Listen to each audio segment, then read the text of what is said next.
while the king of a distant country was off at the wars, his wife, the queen, gave birth to twin sons. There was great rejoicing throughout the court, and immediately messengers were dispatched to the king, to carry him news of the happy event. Both boys were well and vigorous and shot up like little trees. The one who was about a moment the older was the hardier of the two. Even as a toddling child, he was forever playing in the courtyard, and struggling to climb on the back of a horse that had been given him because it was just his own age. His brother, on the other hand, liked better to play indoors on the soft carpets. He was always tagging after his mother and never went outdoors except when he followed the queen into the garden. For this reason, the younger prince became the mother's favorite. The boys were 7 years old before the king returned from the wars. He looked at his sons with pride and joy, and he said to the queen, "But which is the older and which is the younger?" The queen, thinking that the king was asking in order to know which was the heir to the throne, slipped in her favorite as the older. The king, of course, did not question his wife's word, and so, thereafter, he always spoke of the younger one as his heir. When the boys had grown into handsome youths, the older one wearied of life at home, and of hearing his brother always spoken of as the future king. He longed to go out into the world and seek adventures of his own. One day, as he was pouring out his heart to the little horse that had been his companion from infancy, much to his amazement the horse spoke to him with a human voice and said, "Since you are not happy at home, go out into the world. But do not go without your father's permission. I advise you to take no one with you and to mount no horse but me. This will bring you good luck." The prince asked the horse how it happened that he could talk like a human being. "Don't ask me about that," the horse said, "for I can't tell you. But I wish to be your friend and counselor, and I will be as long as you obey me." The prince promised to do as the horse advised. He went at once to his father to beg his leave to ride out into the world. At first his father was unwilling to let him go, but his mother gave her permission at once. By dint of coaxing he finally won his father's consent. Of course the king wanted the prince to set forth in a manner befitting his rank with a great company of men and horses. But the prince insisted that he wished to go unattended. "Why, my dear father, do I need any such retinue as you suggest? Let me have some money for the journey and let me ride off alone on my own little horse. This will give me more freedom and less trouble." Again he had to argue with his father for some time, but at last he succeeded in arranging everything to his liking. The day of parting came. The little horse stood saddled at the castle gate. The prince bade farewell to his parents and his brother. They all wept on his neck, and at the last moment, the queen's heart misgave her for the deceit she had practiced, and she made the prince solemnly promise that he would return home within a year, or at least send them word of his whereabouts. So the prince mounted his little horse and off they trotted. The horse went at a surprising pace for an animal that was 17 years old. But of course you have guessed before this that he was no ordinary horse. The years had not touched him at all. His coat was as smooth as satin and his legs were straight and sound. No matter how far he traveled, he was always as fresh as a fawn. He carried the prince a great distance until they came in sight of the towers of a beautiful city. Then the horse left the beaten track and crossed a field to a big rock. When they reached the rock, the horse kicked it with his hoof 3 times and the rock opened. They rode inside and the prince found himself in a comfortable stable. "Now you will leave me here," the horse said, "and go on alone to the nearby town. You must pretend you are dumb and be careful never to betray yourself. Present yourself at court and have the king take you into his service. When you need anything, no matter what it is, come to the rock, knock 3 times, and the rock will open to you." The prince thought to himself, "My horse certainly knows what he's about, so of course I'll do exactly as he says." He disguised himself by bandaging one eye and making his face look pale and sallow. Then he presented himself at court and the king, pitying his youth and his affliction of dumbness, took him into his service. The prince was capable and quick at affairs, and it wasn't long before the king gave over to him the management of the household. His advice was asked in matters of importance, and all day long he hurried about the castle going from one thing to another. If the king needed a scribe, there wasn't a cleverer one anywhere than the prince. Everybody liked him and everybody was soon calling him Beaya, because those were the only sounds he made. The king had 3 daughters, each more beautiful than the other. The oldest was called Zdabina, the second Budinka, and the youngest Slavina. The prince loved to be with the 3 girls, and as he was supposed to be dumb and in his disguise was very ugly, the king made no objection to his spending his days with them. How could the king possibly think that there was any danger of Beaya's stealing the heart of one of the princesses? They liked him, all 3 of them, and were always taking him with them wherever they went. He wove garlands for them, spun golden thread, picked them flowers, and drew them designs of birds and flowers for their embroidery. He liked them all, but he liked the youngest one best. Everything he did for her was done a little better than for the others. The garlands he wove her were richer, the designs he drew for her were more beautiful. The 2 older sisters noticed this and laughed, and when they were alone they teased Slavina. Slavina, who had a sweet and amiable disposition, accepted their joking without retort.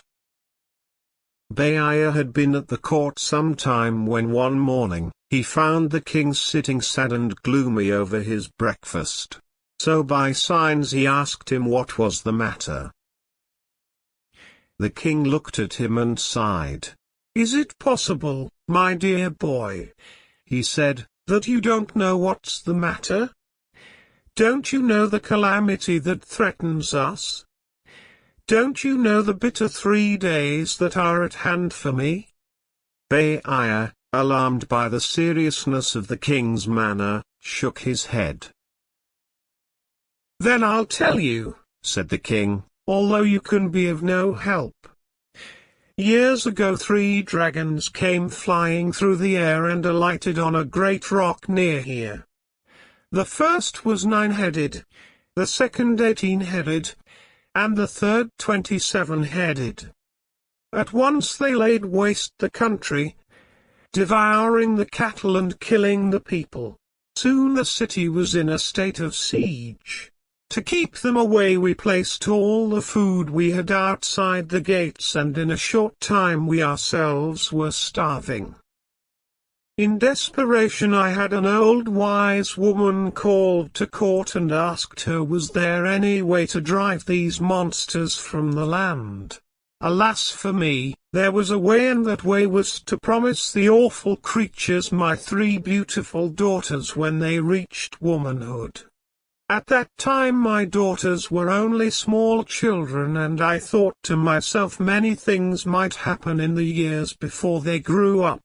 So, to relieve my stricken land, I promised the dragons my daughters. The poor queen died at once of grief, but my daughters grew up knowing nothing of their fate. As soon as I made the monstrous bargain, the dragons flew away and until yesterday were never again heard of. Last night, a shepherd, beside himself with terror, brought me the news that the dragons are again settled in their old rock and are sending out fearful roars. Tomorrow I must sacrifice to them my oldest child, the day after tomorrow my second child, and the day after that my youngest. Then I shall be left a poor lonely old man with nothing. The king strode up and down and tore his hair in grief. In great distress Baio went to the princesses. He found them dressed in black and looking ghastly pale. They were sitting in a row and bewailing their fate most piteously. Baia tried to comfort them, telling them by signs that surely someone would appear to rescue them. But they paid no heed to him and kept on moaning and weeping. Grief and confusion spread throughout the city, for everyone loved the royal family. Every house as well as the palace was soon draped in black and the sound of mourning was heard on every side. Baia hurried secretly out of the city and across the field to the rock where his magic horse was stabled. He knocked 3 times, the rock opened, and he entered. He stroked the horse's shining mane and kissed his muzzle in greeting. "My dear horse," he said, "I have come to you for advice. Help me and I shall be happy forever." So he told the horse the story of the dragons. "Oh, I know all about those dragons," the horse answered. "In fact, it was that you might rescue the princesses that I brought you here in the first place. Early tomorrow morning come back and I will tell you what to do." Baia hurried secretly out of the city and across the field to the rock where his magic horse was stabled. Baia returned to the castle with such joy shining in his face, that if anyone had noticed him he would have been severely rebuked. He spent the day with the princesses trying to comfort and console them. But in spite of all he could do they felt only more terrified as the hours went by. The next day at the first streak of dawn he was at the rock. The horse greeted him and said, "Lift up the stone under my trough and take out what you find there." Baia obeyed. He lifted the stone and under the stone he found a large chest. Inside the chest he found 3 beautiful suits of clothing, with caps and plumes to match, a sword, and a horse's bridle. The first suit was red embroidered in silver and studded with diamonds, the second was pure white embroidered in gold, and the third was light blue richly embroidered with silver and studded with diamonds and pearls. For all 3 suits there was but one mighty sword. Its blade was beautifully inlaid and its scabbard shone with precious stones. The horse's bridle was also richly jeweled. "All 3 suits are for you," the horse said. "For the first day, put on the red one."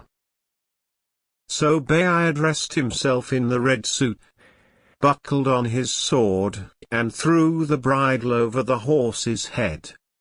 "Have no fear," the horse said as they left the rock. "Cut bravely into the monster, trusting to your sword. And remember, do not dismount." At the castle heartbroken farewells were being taken. Zdabina parted from her father and her sisters, stepped into a carriage, and accompanied by a great multitude of her weeping subjects was slowly driven out of town to the Dragon Rock. As they neared the fatal spot, the princess alighted. She took a few steps forward, then sank to the earth in a faint. They were glad enough to lead the princess away, and they all went to a hill nearby from which they could watch the combat at a safe distance. Now there was a deep rumbling noise, the earth shook, and the Dragon Rock opened.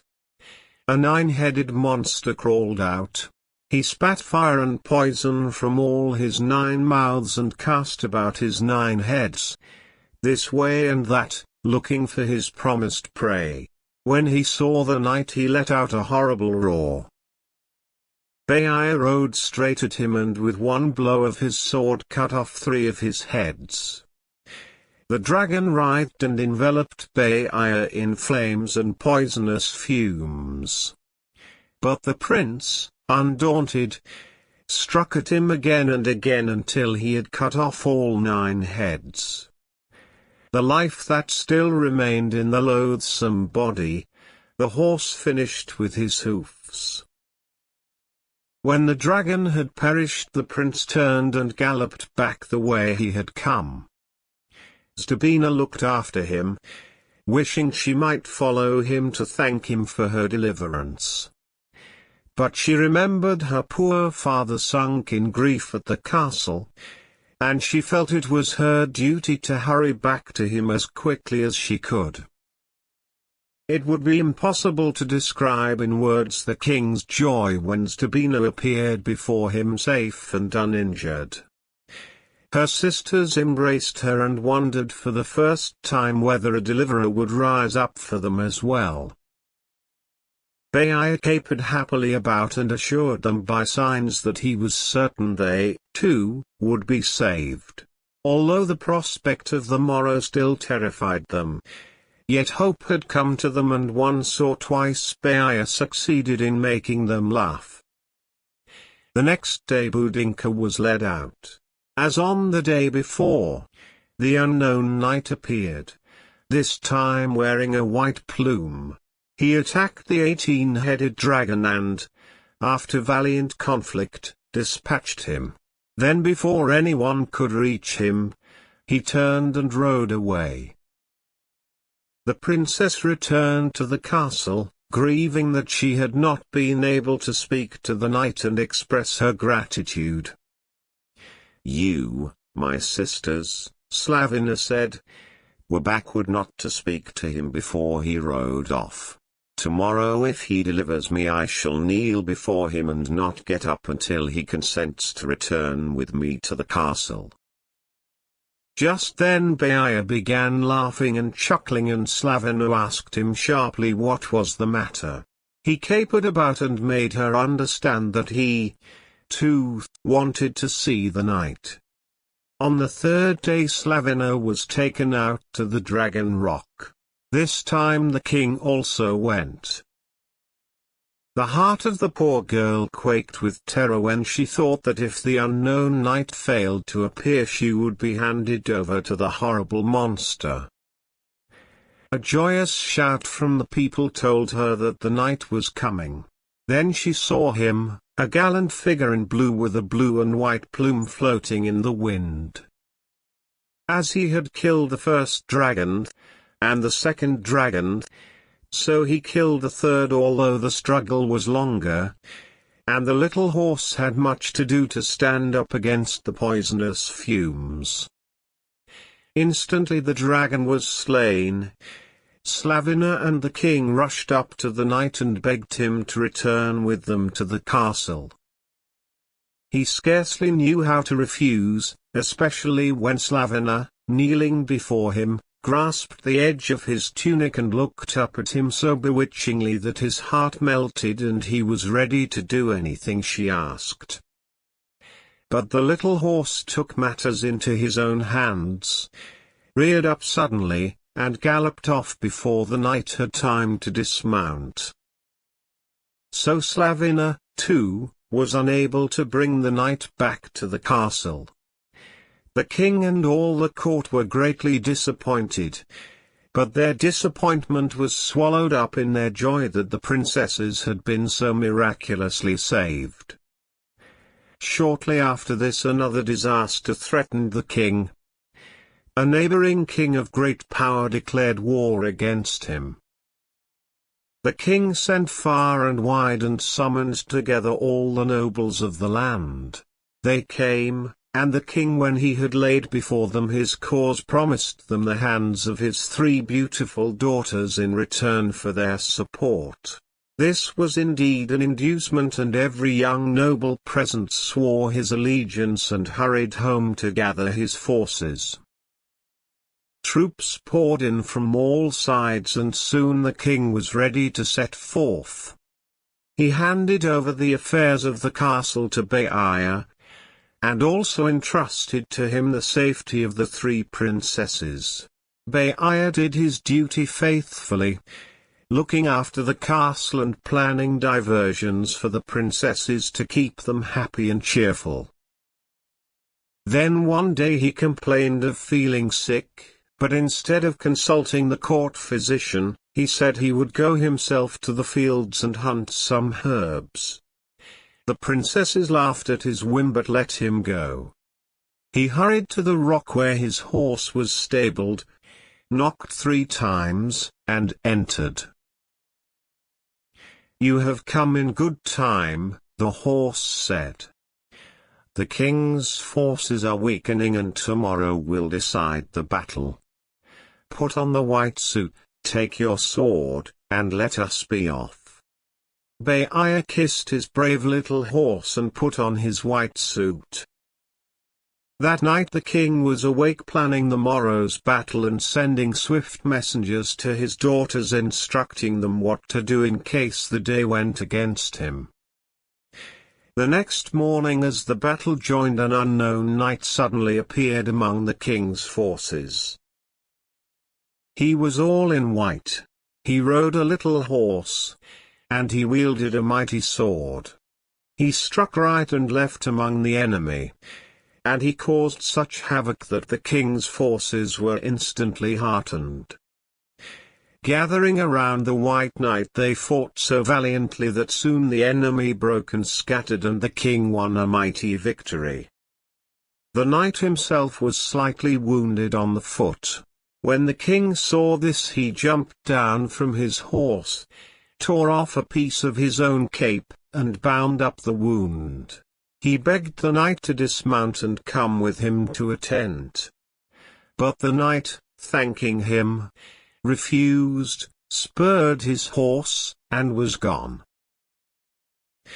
The king nearly wept with disappointment that the unknown knight to whom he was under one more obligation had again ridden off without so much as leaving his name.